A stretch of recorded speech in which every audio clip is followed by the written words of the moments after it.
Story 1. Something about Greg. I had been living with my college friend Mike for about 3 years after we graduated. We rented a small 2-bedroom apartment just outside the city. It wasn't anything fancy, but it was affordable, and we split the costs evenly. However, during the 3rd year, Mike got a promotion at his job, and his salary shot up. He decided it was time to move out, aiming for something a little more upscale. I couldn't blame him. With his new salary, he could easily afford a nicer place. Unfortunately, I wasn't so lucky. My job barely paid enough to cover my half of the rent, let alone pay for the whole apartment by myself. When Mike told me he was moving out once the lease expired, I knew I'd have to start looking for something more affordable. For weeks I searched online, scrolling through endless rental listings and sending messages to potential roommates, but everything in my budget was either too far away or seemed sketchy. Finally, just a few weeks before the lease was up, I came across a listing that seemed almost too good to be true. It was for a room in a house, much cheaper than anything else I had seen. The owner, a man named Greg, was renting out a room in his 2-story house. The description said he was in his early 40s and lived alone. I messaged him right away, eager to secure the place before someone else did. He responded quickly, and we set up a time to talk on the phone later that day. When we spoke, Greg sounded normal enough. He explained that the house was quiet, and he mostly kept to himself, which was perfect for me. I wasn't looking for a new best friend, just a place to live. He also mentioned that I'd have access to the kitchen, living room, and the backyard, but my bedroom was upstairs. Everything sounded great, so I agreed to move in. Since the rent was so low, I didn't even bother checking out the place in person before agreeing. A couple of weeks later, I rented a truck, packed up all my things, and headed to Greg's house. The house was set back from the road, surrounded by large oak trees. The house itself was older but well kept, with a porch that wrapped around the front. Greg was waiting for me outside, standing with his hands in his pockets. He gave me a polite smile and waved as I got out of the truck. I walked up to him, and after a brief introduction, he offered to help me unload my stuff. Greg was a bit taller than me, with short graying hair and a somewhat awkward demeanor. He didn't talk much, only offering brief comments as we carried my boxes into the house. Once we got everything inside, he showed me to my room. It was upstairs, as he had mentioned, tucked away at the end of a narrow hallway. The room was small, but it had a window that overlooked the backyard and a decent-sized closet. It would work for me. After the tour, Greg went back downstairs while I spent the next few hours unpacking. By the time I was finished, it was already dark outside and I was exhausted. I decided to take a shower before bed, so I grabbed my towel and headed to the bathroom. But the house was eerily quiet as I walked down the hallway. When I got to the bathroom, I noticed something odd. The door didn't have a lock. It wasn't just broken. There was no lock at all, just a simple knob with no mechanism to secure it.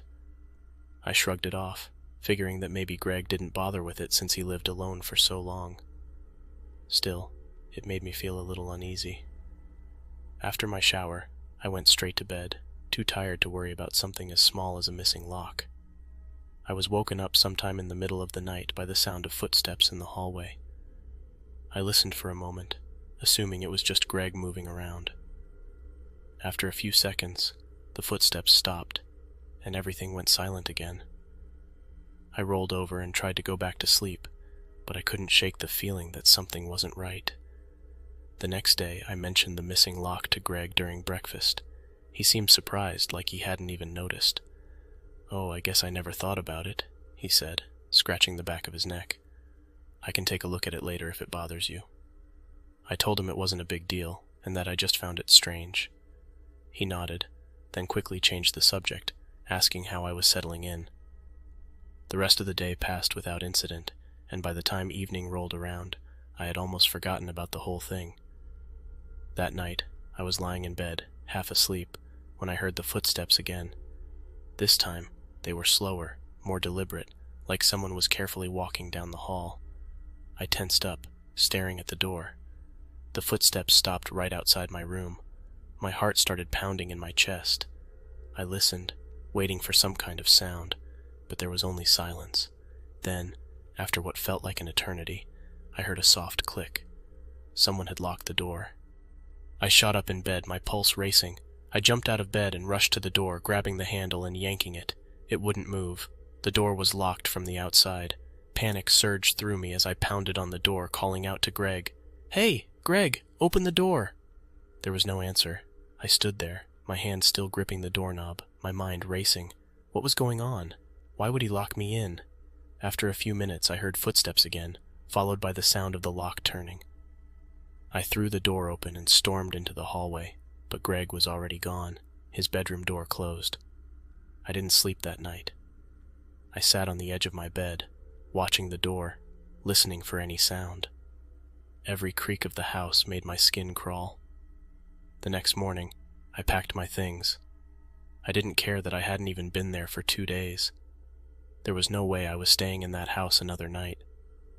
As I was dragging my suitcase down the stairs, Greg appeared at the bottom, blocking the way. He looked at me, his expression unreadable. "You're leaving?" he asked quietly. "Yeah, I am," I said, my voice shaking. "I'm not staying here. This isn't working." He stared at me for a moment before stepping aside. I hurried past him, throwing my bags into the back of my car. Just as I was about to get into the driver's seat, Greg came out onto the porch, holding something in his hand. "You forgot this," he said, holding up a small box I had left in my room. I hesitated for a second before walking over to grab it. As I reached out, I noticed something in his eyes, something cold and calculating. I took the box from him and quickly turned back to my car. As I was closing the door, I saw him step back into the house without another word. I drove away, my heart still racing. I didn't know what Greg's intentions were, and I didn't want to find out. All I knew was that I was lucky to be leaving when I did. Something was very wrong in that house, and I didn't need to stick around to figure it out.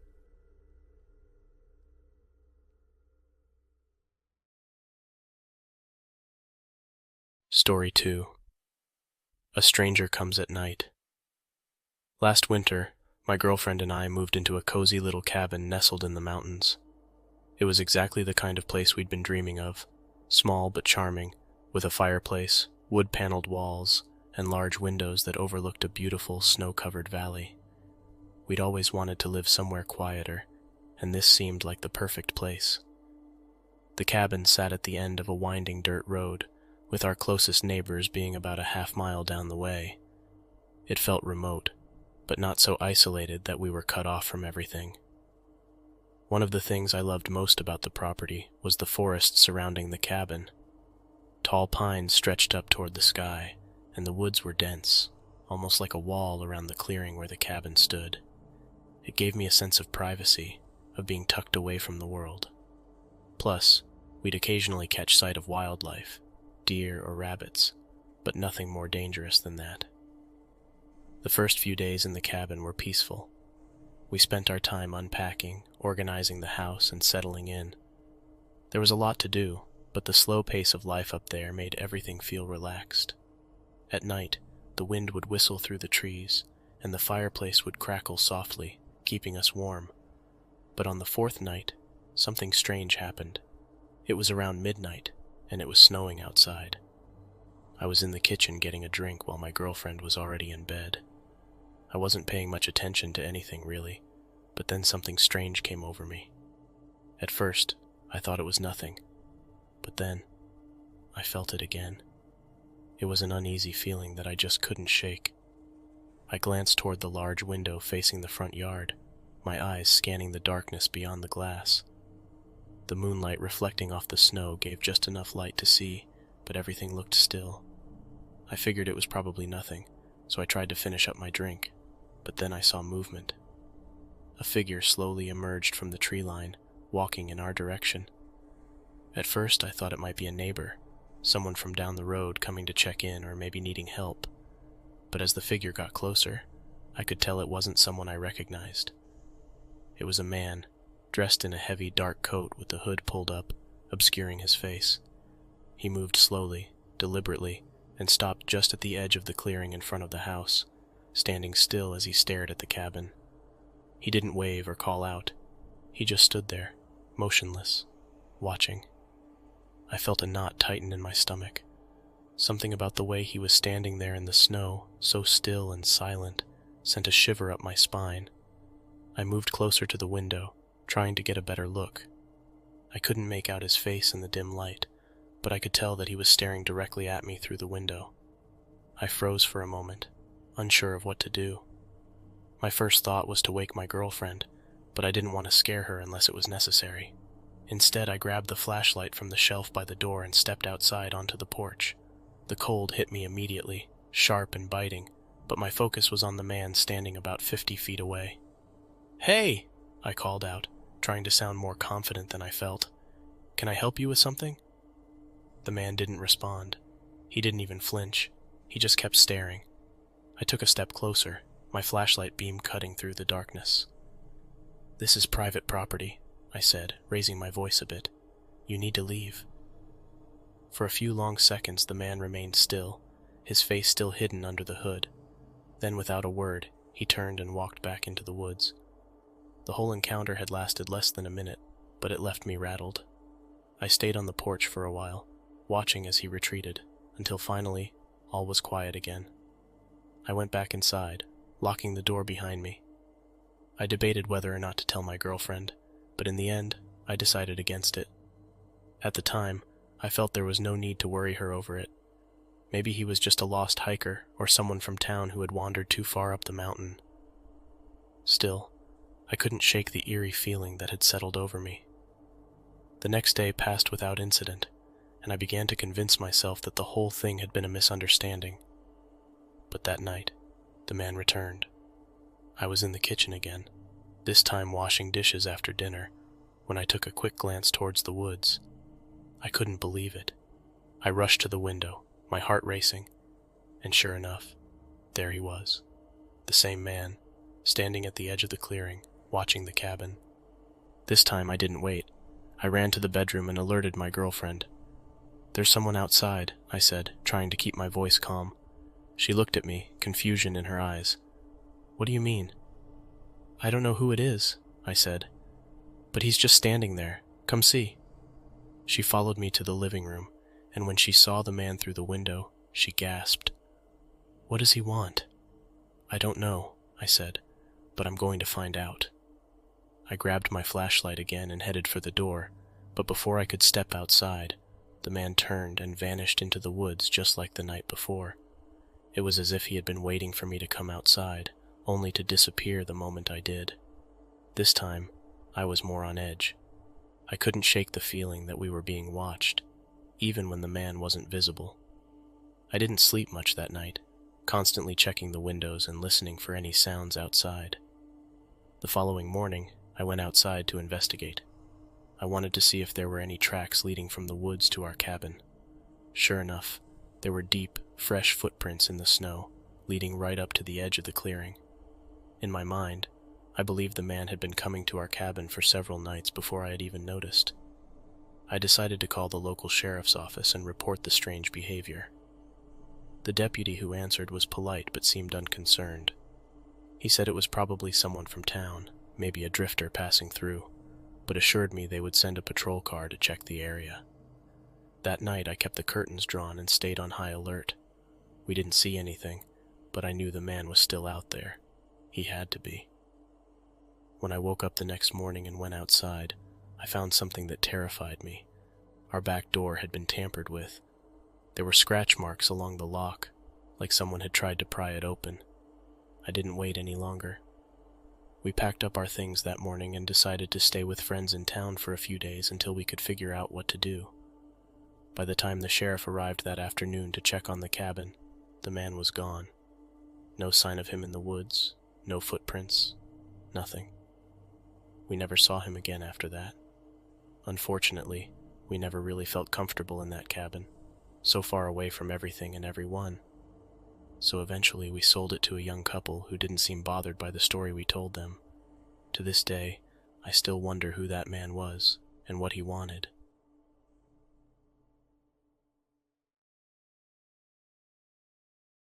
Story 3. Never Truly Alone. Last year, after finishing my master's degree, I landed a new job in a neighboring state. Moving to a new city meant leaving behind the apartment I shared with roommates and finally getting my own place. I had always been excited about living alone. No more sharing bathrooms or dealing with someone else's laundry piles. It felt like the perfect start to a new chapter. After a few weeks of searching, I found a charming little townhouse on the outskirts of the city. It wasn't anything fancy, just a cozy 2-bedroom with a small yard in the back. The neighborhood was quiet and lined with trees, giving it a peaceful, almost quaint feel. I figured I wouldn't live there forever, but it seemed like a great place to get settled as I began my career. The townhouse itself was older but well maintained. It had 2 levels, with the bedrooms and a bathroom upstairs, while downstairs held the kitchen, living room, and a small guest bathroom. Despite its age, the place felt homey, and I quickly made it my own by adding personal touches here and there. Throw blankets on the couch, a few plants in the corners, and bookshelves lined with all my favorite novels. I enjoyed living there for the first few weeks, settling into my routine, until things started to get strange. One night, around 9 p.m., I was in the living room, working on some emails and half watching a show on TV. It had been a long day at work, and the sound of the familiar voices from the TV was soothing. Then I heard something odd. It was a faint creaking sound, the kind an old floor makes when someone steps on it. I brushed it off at first, thinking it was just the house settling, or maybe the wind rattling the old windows.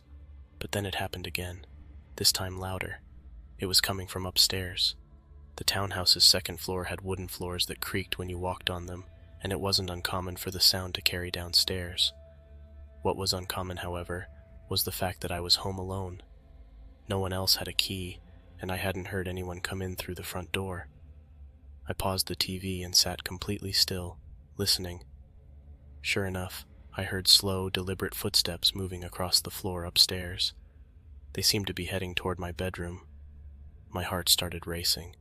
I told myself it had to be my imagination, but the sound of the creaking floorboards was unmistakable. It was the same sound I heard every time I walked upstairs. Someone, or something, was up there. My hands shook as I reached for my phone, but instead of calling the police, I hesitated. What if I was just hearing things? What if it really was just the house settling, and I ended up looking like an idiot for calling over nothing? I decided to investigate, convincing myself it was nothing more than curiosity. Slowly, I got up from the couch and tiptoed toward the stairs. The creaking had stopped, but I still felt uneasy. I peered up the staircase, my heart pounding in my chest, expecting to see someone standing at the top, but no one was there. Taking a deep breath, I climbed the stairs, gripping the handrail so tightly my knuckles turned white. Each step felt heavier than the last, as if the weight of dread was pushing me back. When I reached the top, I stood there for a moment, listening. Everything was silent. The hallway was empty. I walked cautiously toward my bedroom, glancing nervously at the shadows cast by the dim hallway light. The door was slightly ajar, just as I had left it, but the air inside felt colder than usual. I pushed the door open the rest of the way and stepped into the room. It was empty. My bed was untouched, the closet door was closed, and nothing seemed out of place. Still, I couldn't shake the feeling that I wasn't alone.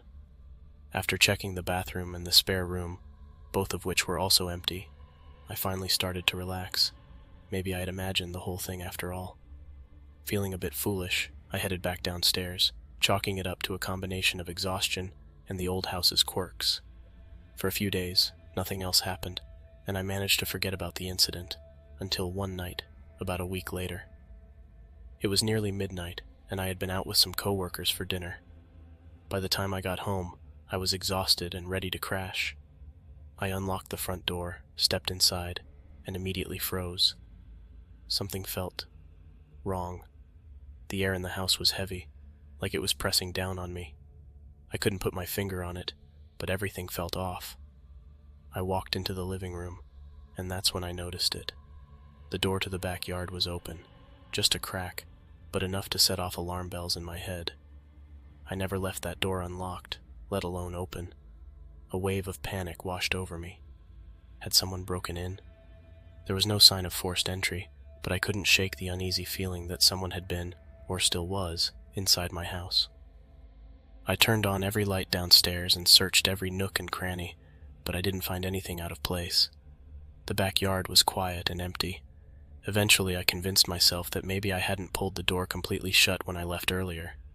Still, I couldn't sleep that night. Every little sound set my nerves on edge. I lay in bed, staring at the ceiling, too afraid to close my eyes. A few days later, it happened again. This time, it was early morning, around 4 a.m. I was jolted awake by a loud crash from downstairs. My heart raced as I bolted upright, straining to hear what had caused the noise. My first thought was that someone had broken in again. I grabbed my phone, dialed 911, and whispered into the receiver, explaining that I thought someone had broken into my house. The operator assured me help was on the way, but it felt like an eternity before I heard the sirens approaching. When the police arrived, they found nothing out of the ordinary. No broken windows, no signs of forced entry. The crash had been a framed picture falling off the wall in the hallway, seemingly on its own. I tried to laugh it off with the officers, but deep down, I knew something wasn't right. Over the next few weeks, the strange occurrences continued. Footsteps upstairs when I was alone, objects moving on their own, doors creaking open with no one around. I couldn't explain it, but I knew I wasn't imagining things anymore. Believe it or not, I still live here and have made peace with the strange occurrences that happen around the house. Nothing has ever harmed me, and over time, I've accepted that I may not be entirely alone here. The footsteps, moving objects, and odd sounds have become part of my routine, and while they still catch me off guard at times, I've come to feel a strange sense of coexistence with whatever shares this space.